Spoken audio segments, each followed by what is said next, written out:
Assalamualaikum warahmatullahi wabarakatuh. Alhamdulillah wassalatu wassalamu ala Rasulillah wa ala alihi wa man walah. Asyhadu an la ilaha illallah, asyhadu anna Muhammadan abduhu wa rasuluh. Allahumma salli ala sayidina Muhammad wa ala alihi wa sahbihi ajma'in, amma ba'd. Alhamdulillah kita bertemu pada hari ini tuan-tuan dan puan dimati Allah sekalian dalam program Majlis Ayah, Ayah Pemimpin Masuk Syurga Sekeluarga. Alhamdulillah pada hari ini kita meneruskan sesi perkongsian, perbincangan, diskusi kita bagaimana ayah-ayah yang sekarang berada di depan kaca TV, yang berada di atas talian, dapat kita sama-sama mengikuti panduan daripada Allah Subhanahu Wa Taala untuk kita terus committed, terus bertanggungjawab, terus kuat dalam kita memimpin, kerana ini adalah amanah yang besar daripada Allah. Moga-moga Allah mudahkan urusan ayah-ayah yang ada untuk kita memimpin langsung masuk ke syurga dengan rahmat daripada Allah Subhanahu Wa Taala.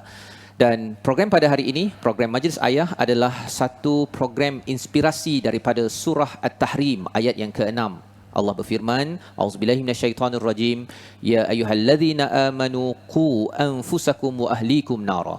Wahai orang-orang yang beriman, Allah memanggil kepada semua ayah yang mendengar pada hari ini ataupun yang mungkin tidak mendengar, memanggil ayah-ayah, wahai orang-orang yang beriman.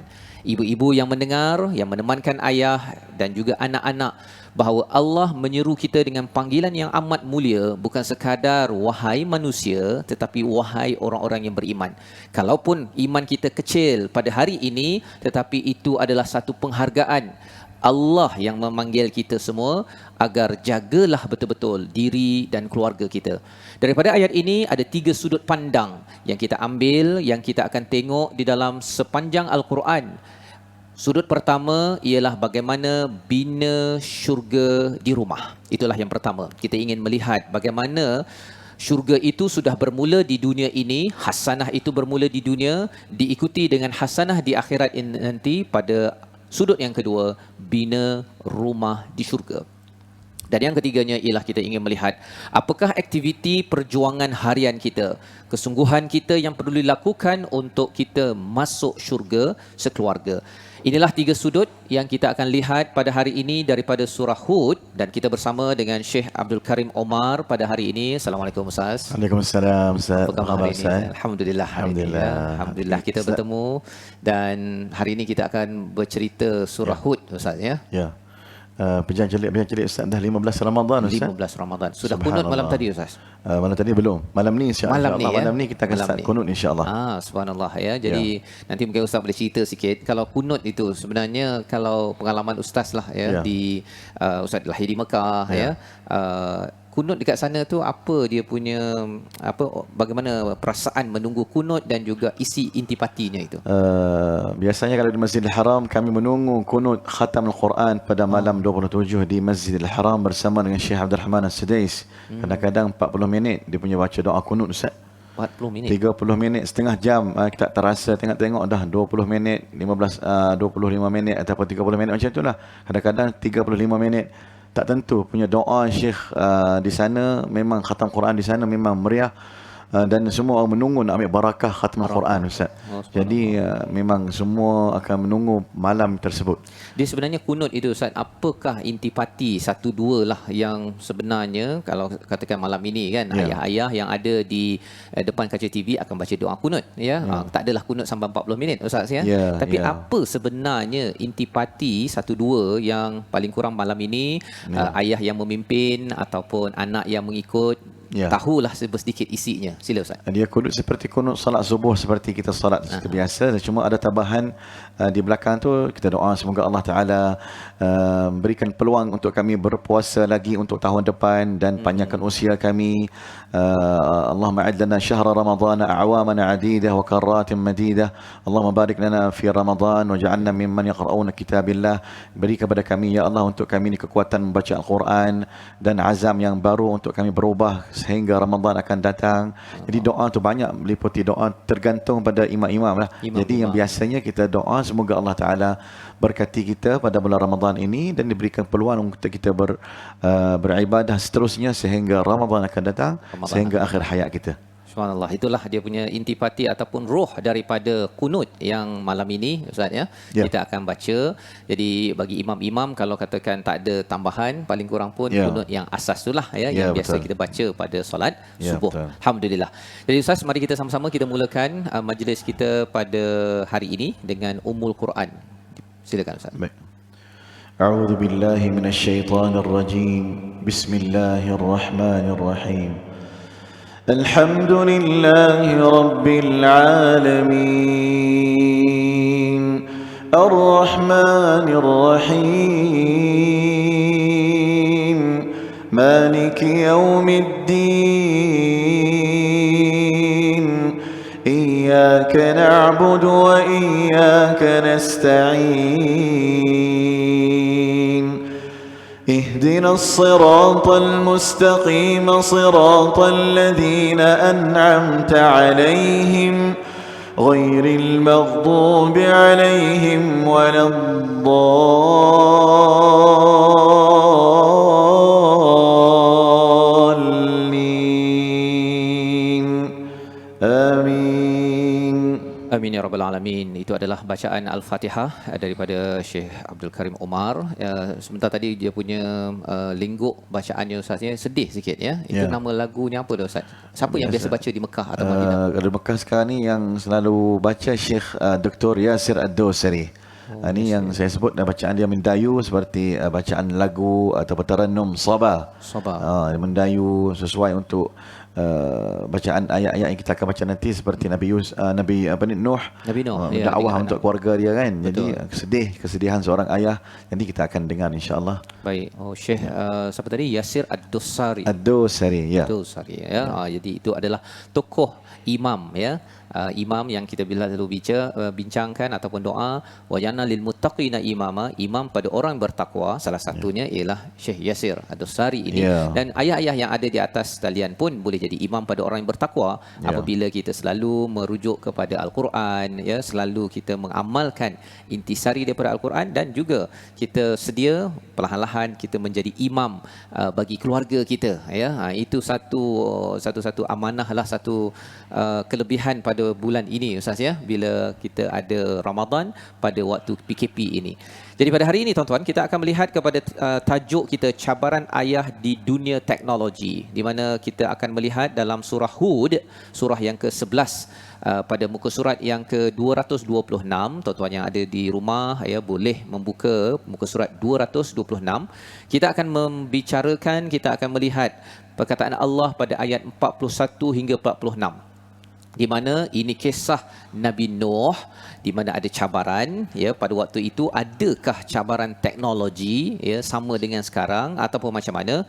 Jom kita sama-sama dengan Syekh Abdul Karim untuk memimpin bacaan. Tuan-tuan mendengar dan juga boleh mengikuti, dan ada beberapa perkara yang kita kena beri perhatian tapi nanti kita akan sentuh kemudian Ustaz ya. Ya. Baik, silakan Ustaz. أعوذ بالله من الشيطان الرجيم وقال اركبوا فيها بسم الله مجريها ومرساها إن ربي لغفور رحيم وهي تجري بهم في موج كالجبال ونادى نوح ابنه وكان في معزل يا بني اركب معنا ولا تكن مع الكافرين قال سآوي إلى جبل يعصمني من الماء قال لا عاصم اليوم من أمر الله إلا من رحم وحال بينهما الموج فكان من المغرقين وقيل يا أرض ابلعي ماءك ويا سماء أقلعي وغيض الماء وقضي الأمر واستوت على الجودي وقيل بعدا للقوم الظالمين ونادى نوح ربه فقال رب إن ابني من أهلي وإن وعدك الحق وأنت أحكم الحاكمين قال يا نوح إنه ليس من أهلك إنه عمل غير صالح فلا تسأل لما ليس لك به علم إني أعظك أن تكون من الجاهلين صدق الله العظيم. Surah Allahul Azim daripada ayat 41 hingga 46, surah Hud, surah ke-11 sebentar tadi adalah kisah Nabi Nuh, seorang ayah bersama dengan keluarganya, ada anak, ada isteri, namun apa yang berlaku adalah anaknya itu tidak mahu mendengar nasihat daripada si ayah. Inilah kisah sedih yang terakam dalam surah Hud, dan juga kita lihat kisah Nabi Nuh ini juga terus. Kalau kita pergi kepada surah Nuh sendiri, ada satu surah namanya surah Nuh, bercerita tentang betapa gigihnya si ayah berdakwah, mengajak masyarakat ya dengan pelbagai cara, ya, secara terang-terangan, secara sembunyi-sembunyi, dengan cakap kuat-kuat, pada perlahan, pada keraian yang ramai orang, ketika bersendirian, pada waktu malam, pada waktu siang. Kesungguhan Nabi Nuh ini dirakamkan selama 950 tahun. Namun rupa-rupanya salah satu cabarannya ialah si anak sendiri yang tidak mahu menyambut seruan. Ini adalah satu perkara yang sedih, namun itulah juga cara Ustaz baca sebentar tadi Ustaz ya, dapat kita lihat bahawa surah Hud ini adalah surah istiqamah. Ada rukun istiqamah pada surah ini, pada ayat 111 hingga 114 ada 4 rukun istiqamah. Yang pertama, jangan melampau, jangan cenderung pada orang yang zalim ya, dan kemudian dirikan salat dan bersabar. 4 ini akan memastikan kita istiqamah sebagai ayah, sebagai ibu, sebagai anak. Namun dalam masa yang sama Allah bawakan kisah ini agar menjadi pedoman kepada ayah-ayah bahawa anak mungkin ada cara berfikir yang tersendiri. Anak mungkin ada identiti tersendiri, dan kalau kita lihat kepada ayat sebentar tadi, pada ayat 41, Nabi Nuh mengatakan, naiklah kamu ke dalam bahtera dengan menyebut nama Allah pada waktu pelayaran ini. Di situ ada tanda macam diamond itu Ustaz ya. Special kat situ. Ustaz boleh jelaskan sikit macam mana cara bacaan tadi tu? Di sini kalau kira hukum tajwid, kita akan lembutkan bacaan dia seperti nak qiyas sikit ya, makna nak imalah ya. Kalau kita majraha, tak kita majareha, dinamakan hukum dia imalah. Ya. Maknanya kita mencenderung sikit. Mana bacaan dia tu nak bunyi antara alif dengan ya. Maknanya kita baca majreha. Satu ni sahaja dalam Al-Quran, dalam bacaan riwayat Hafs kan. Jadi kita baca riwayat Hafs. Banyak lagi kalau kata dalam bacaan di luar negara sana seperti Morocco dan sebagainya, banyak dia baca bunyi cenderungan banyak sikit. Contohnya imalah dia banyak wadduhi. Jadi banyak lagi ayat-ayat lain, tapi banyak yang kita ni kita hanya satu saja. Tak banyak maknanya satu ayat saja. Kita perlu baca majreha ya. Ini dinamakan imalah. Dia imalah ni ada penerangan lanjut ke Ustaz, sebenarnya mengapa special ada imalah di tempat lain? Itu daripada qiraat dia lah. Jadi yang kita riwayat Hafs ni satu sahaja yang dia baca lembut sikit. Jadi dinamakan imalah tu, maknanya dalam Al-Quran, sebuah Quran yang kita baca ni adalah satu sahaja kalimah majreha. Dan satu lagi ya Ustaz, yang tentang ayat bawah tu, iaitu ayat 42. 42. Yang ya bunayya ya. Ya bunayya rakam ma'ana ya. Ba berjumpa dengan mim. Jadi kita idghamkan terus ba ke mim, tak perlu baca ba.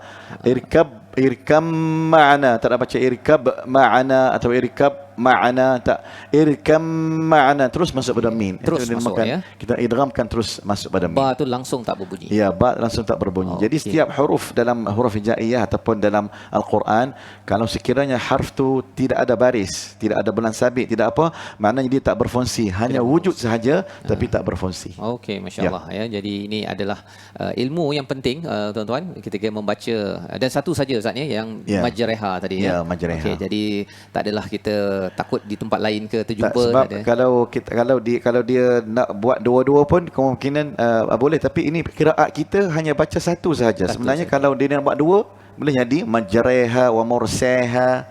Tapi mursaha dia tetap biasa. Tetap. Maknanya ini qiraat yang kita baca ni hafaz an Asim, kita baca ni kita ikut, yang maknanya dalam Quran kita ada satu sahaja iaitu majreha. Majreha. Masya-Allah ya. Jadi kalau kita tengok kepada isinya daripada ayat ini, sebenarnya Nabi Nuh ya berlayar bersama dengan kapalnya itu, ketika dah naik itu pun masih lagi Nabi Nuh menggunakan perkataan ya bunaya Ustaz. Ya, ada kaitan dengan perbincangan kita semalam. Maksudnya bukan dipanggil kepada anaknya ya walad ya dia ataupun ya bani, tetapi ya bunayya ya. Maksudnya wahai anak kesayanganku. Ya, walaupun dalam bahasa Melayu ni mungkin dengan lenggok kasih sayang. Anak.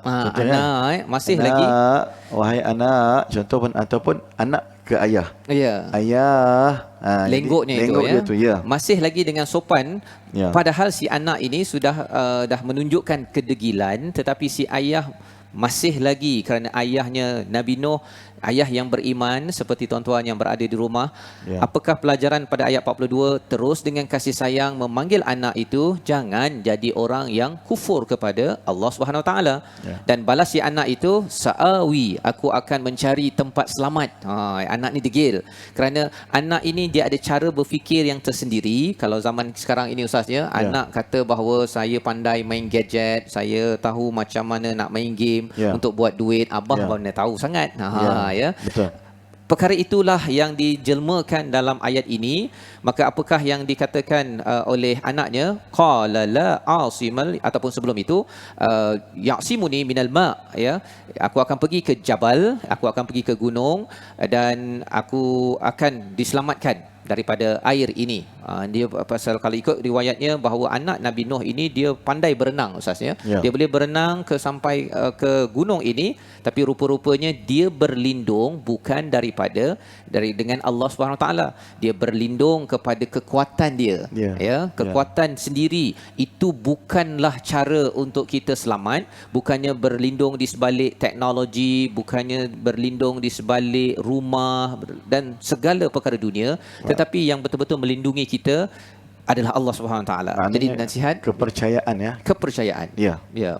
Dan kepercayaan inilah yang ditegur ya. Ada ayat seterusnya itu bahawa sebenarnya la asimal yaum min amrillah illa marrahim. Sebenarnya urusan Allah yang selamat ini hanya dengan Allah. Maka berlakulah peristiwa banjir besar dan akhirnya anak Nabi Nuh ini tenggelam. Masih lagi Nabi Nuh ini wanada pada ayat yang ke-45 menyeru kepada Allah SWT, ya Tuhanku, ya sesungguhnya anakku ini ahli keluargaku, dan tolonglah ya Allah, tolonglah engkau sebaik-baik hakim yang adil. Dan apakah respon daripada Allah SWT? Wahai Nuh, dia bukan daripada ahli keluargamu. Jadi ini nak menunjukkan bahawa Nabi Nuh tetap juga berkasih sayang, tapi akhirnya ditegur oleh Allah, jangan, kalau katakan dah diingat dan tidak mahu berserah kepada Allah Subhanahu Wa Taala, itu bukan ghairu salih, itu bukan saleh. Dan kalau bukan saleh, tidak beriman, itu bukan ahli keluargamu yang seagama. Kerana mungkin dari segi darah daging ada kaitan, tetapi dari segi akidah itu lebih tinggi di sisi Allah Subhanahu Wa Taala. Allah menegur kepada Nabi Nuh, jangan minta sesuatu yang kamu tidak ada ilmu, ya. Dan dinasihatkan Nabi Nuh ini jangan ikut kepada jahilin. Jahilin ini satu, tidak tahu di minda, tapi lebih daripada itu pada ayat 67 surah Al-Baqarah. Nabi Musa ditegur ataupun memohon pada Allah, jauh daripada jahil ini maksudnya ikut perasaan. Ikut perasaan kerana sayang sangat, sampaikan meletakkan lebih daripada si tauhid kepada Allah SWT. Itu yang ditegur. Yang sebenarnya dalam menguruskan anak pada zaman teknologi ini ada cabaran, ya. Kadang-kadang mungkin ayah sayang pada si anak, belikan macam-macam telefon ke iPad, anak minta abah, kawan ada abah, ya. Jadi itu mencabar, dan itu sebabnya kita akan mendengar pesan pakar selepas ini, pengalaman berinteraksi dengan anak-anak, dengan ayah, dan kemudian kita nak lihat bagaimana ayat ini sebenarnya sudah memberi panduan bagaimana kita ingin hidup memimpin keluarga kita ke syurga. Kita berehat sebentar, sebentar lagi kita bersama lagi majlis ayah, ayah pemimpin masuk syurga sekeluarga.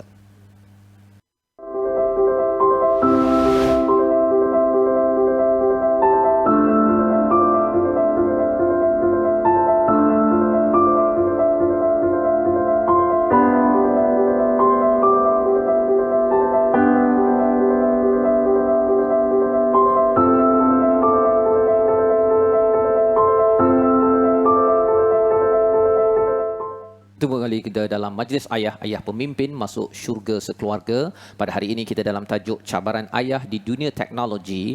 Kita berbincang tadi surah Hud, Nabi Nuh menghadapi cabaran bersama anak yang mempunyai satu minda ataupun cara berfikir yang tersendiri, sehingga kan si anak itu rasa bahawa dia selamat, dia tahu apa yang dia buat untuk selamat. Rupa-rupanya beliau ditenggelamkan dalam ujian yang melanda pada waktu itu. Pada waktu ini kita ada cabaran teknologi, dan kita bersama dengan pakar Dr. Nur Ashikin Fazil, pensyarah perubatan dan pakar psikiatri Hospital University Sains Malaysia, untuk mendengar serba sedikit. Assalamualaikum, Doktor. Waalaikumsalam warahmatullahi taala wabarakatuh. Terima kasih, Alhamdulillah, Ustaz, kita atas bertemu perkongsian sekali kali lagi. ini dalam tajuk kita cabaran ayah di dunia teknologi, di mana kami ayah-ayah memerlukan sedikit perkongsian daripada doktor, pengalaman mengendalikan pesakit-pesakit, bertemu ayah, anak yang pelbagai cabaran. Apakah dapatan dan juga nasihat pesan daripada doktor untuk ayah-ayah terutama menghadapi cabaran teknologi sekarang? Silakan doktor. Okey, terima kasih Ustaz. Menjaga, menguruskan anak-anak memanglah sangat mencabar, apatah lagi di zaman teknologi ini. Anak-anak lebih maju dengan teknologi, jadi kita ibu bapa biasanya akan ketinggalan di belakang, menyebabkan berlakunya perbincangan yang tidak sealiran, di mana anak-anak berkata lain, ibu bapa berkata lain. Okey, walau bagaimanapun, ibu bapa harus tetap menasihati anak-anak supaya anak-anak kita tidak menjadi seperti anak-anak Nabi Nuh dalam surah Hud ini. Jadi, sebelum saya pergi jauh, saya ingin menyatakan sedikit kenapa kita perlu benar-benar melindungi anak kita daripada terjebak teruk dengan ketagihan internet ataupun ketagihan gadget ini.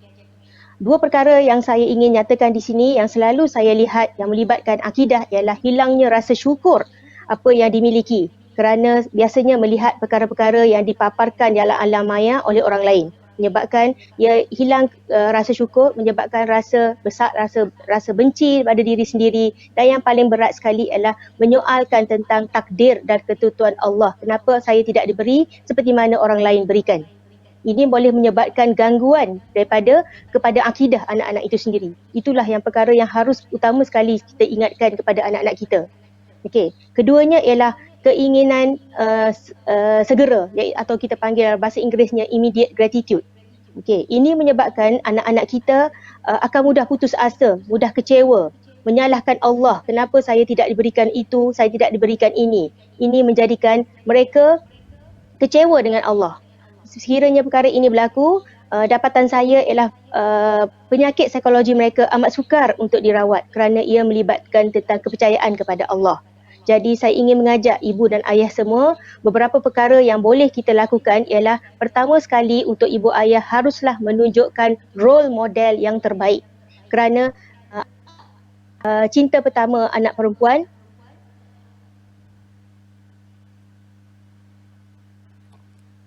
model yang tidak baik, maka itulah model yang akan diikuti oleh anak-anak kita. Pertama sekali, kita harus membetulkan cara hidup kita, cara model kita kepada anak-anak kita sendiri.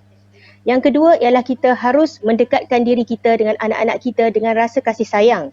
Seperti mana yang dijelaskan tadi, kita haruslah seperti mana Nabi Nuh memanggil anaknya ya bunaya, begitulah juga kita. Kita harus mendekati mereka dengan penuh rasa sayang, dengan kasih sayang dan emotional presence. Itu boleh menyebabkan anak-anak kita boleh berbincang dengan kita, bukan sebaliknya didiktate atau diarahkan semata-mata yang menyebabkan anak-anak lebih jauh pergi sendirian seperti mana anak Nabi Nuh ingin mencari jalan sendiri.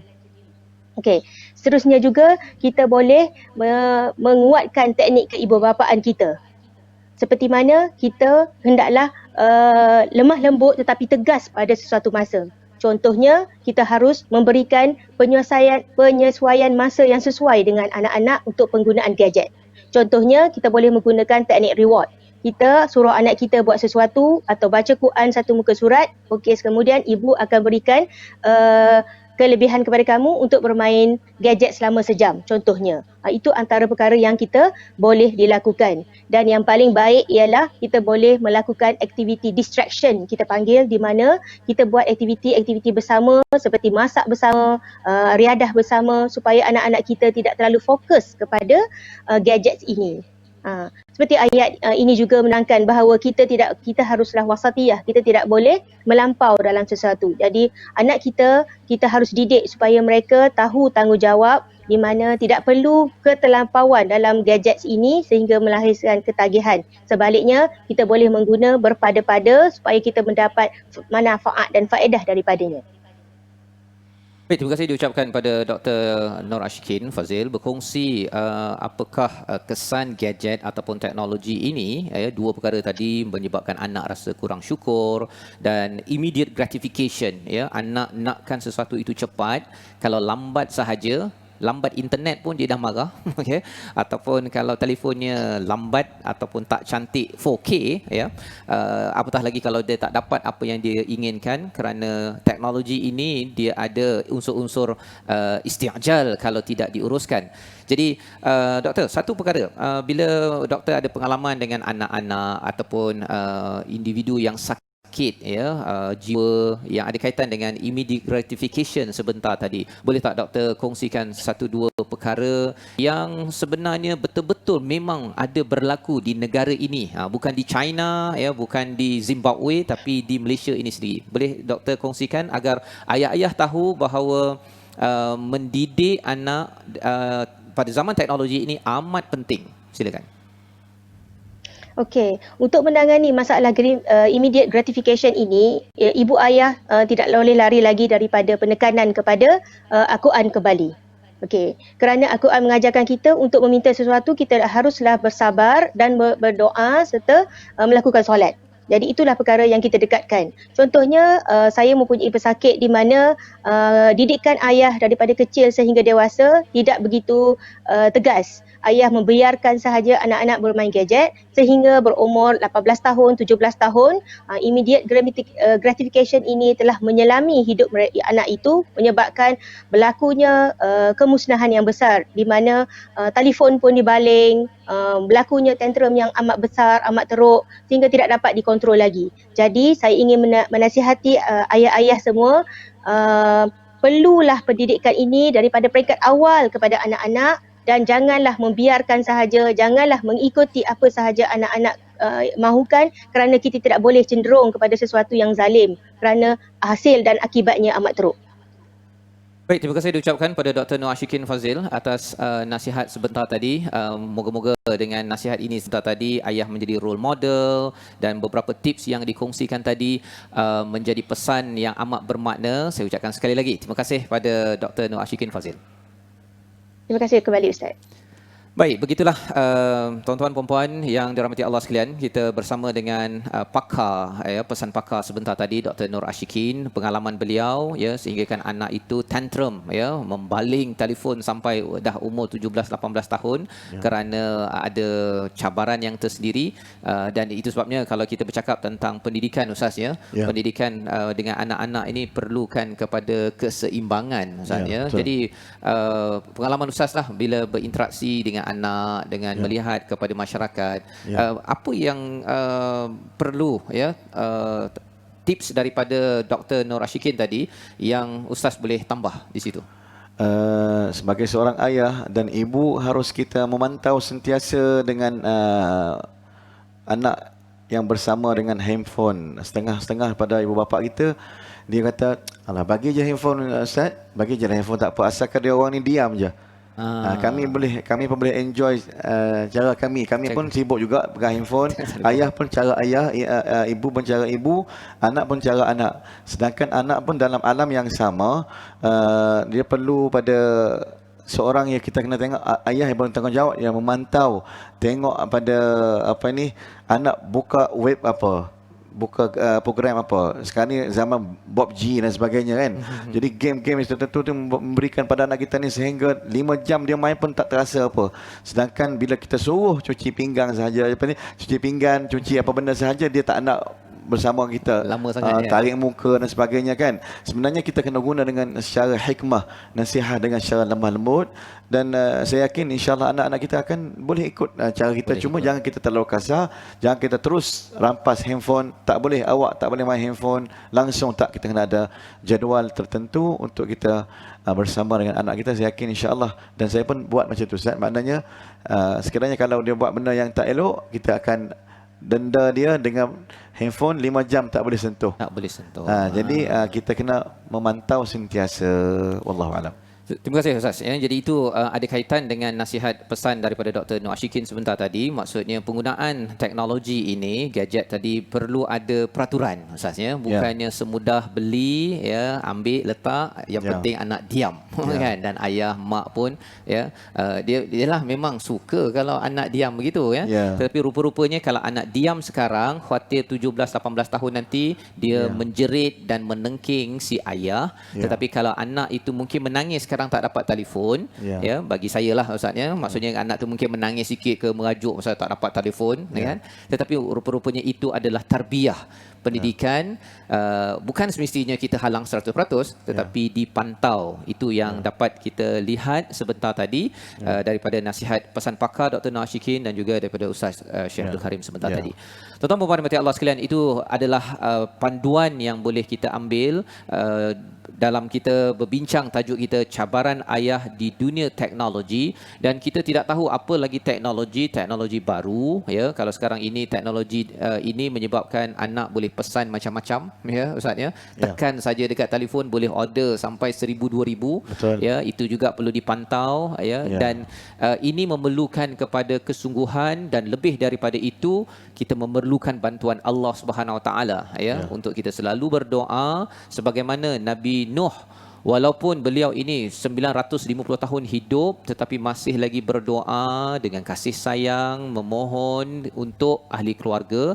Dan inilah perkara yang ingin kita simpulkan, paling kurang 3 perkara sebagai resolusi kita, tindakan kita dengan memahami ayat daripada surah Hud ayat 41 hingga 46 sebentar tadi. Iaitu yang pertama, apakah yang perlu kita laksanakan untuk membina syurga di rumah. Dalam kerangka surah Hud sebentar tadi, kita perlu mendidik anak agar sentiasa sedar Allah Subhanahu Wa Taala dan jangan rasa diri hebat di zaman era teknologi sebagaimana anak Nabi Nuh merasakan dia boleh berenang pergi ke gunung tersebut. Rupa-rupanya perancangan Allah lebih hebat. Yang pertama.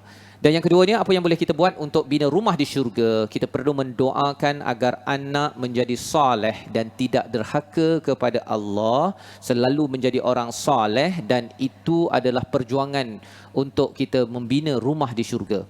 Dan yang ketiganya, bagaimana kita nak berjuang masuk syurga sekeluarga, tetapkan peraturan. Sebagaimana yang Syekh Ustaz Abdul Karim nyatakan tadi, kena ada peraturan Ustaz ya. Kena ada peraturan, bukan masuk TV, masuk Astro, masuk TV segala channel lah ya. Perlu ada peraturan kerana kita tahu bahawa dunia ini adalah tempat ujian bagi anak, bagi ayah, bagi ibu.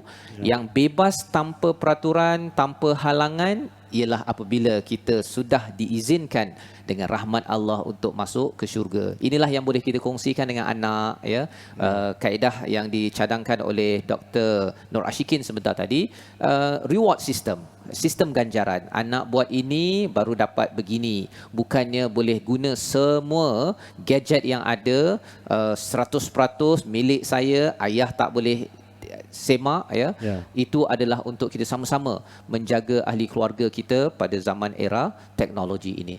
Ustaz, sudah tentunya Ustaz dalam keadaan kita jaga-jaga juga, kita buat itu usaha kita perlukan doa. Ustaz kalau boleh memimpin doa agar kita sama-sama, ayah-ayah yang ada, ibu-ibu yang ada, Allah jaga diri kita dan keluarga kita terutama cabaran teknologi yang ada sekarang. Silakan Ustaz. أعوذ بالله من الشيطان الرجيم بسم الله الرحمن الرحيم الحمد لله وصلى الله على نبينا محمد وعلى آله وصحبه أجمعين اللهم اجعل جمعنا هذا جمعا مرحوما وتفرقنا من بعده تفرقا مباركا معصوما ولا تجعل فينا شقيا ولا مطرودا ولا محروما اللهم اهدنا واهد بنا واجعلنا سببا لمن اهتدى اللهم أصلح أحوالنا وأحوال المسلمين اللهم أصلح أحوالنا وأحوال المسلمين اللهم أصلح شبابنا ونساءنا فإنهم لا يعلمون ربنا هب لنا من أزواجنا وذرياتنا قرة أعين واجعلنا للمتقين إماما اللهم اجعل القرآن العظيم ربيع قلوبنا ونور صدورنا وجلاء أحزاننا وذهاب همومنا وغمومنا اللهم ارزقنا تلاوته آناء الليل وأطراف النهار على الوجه الذي يرضيك عنا اللهم أعد لنا شهر رمضان أعواما عديدة وكرات مديدة برحمتك يا أرحم الراحمين وصلى الله على نبينا محمد وعلى آله وصحبه أجمعين والحمد لله رب العالمين.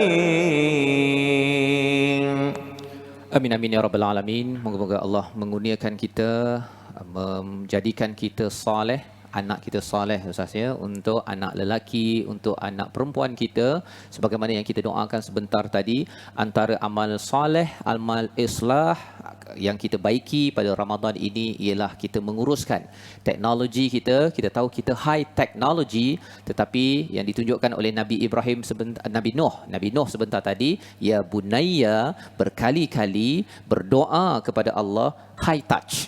Ya, kita masih lagi bersentuhan, masih lagi berborak kasih sayang dengan anak, insya-Allah dengan doa, dengan panggilan kasih sayang, komunikasi bersama anak, ya, itu akan membawa kita kepada dunia teknologi yang tidak akan mencabar, malah ia akan dimanfaatkan dengan sebenar-benarnya.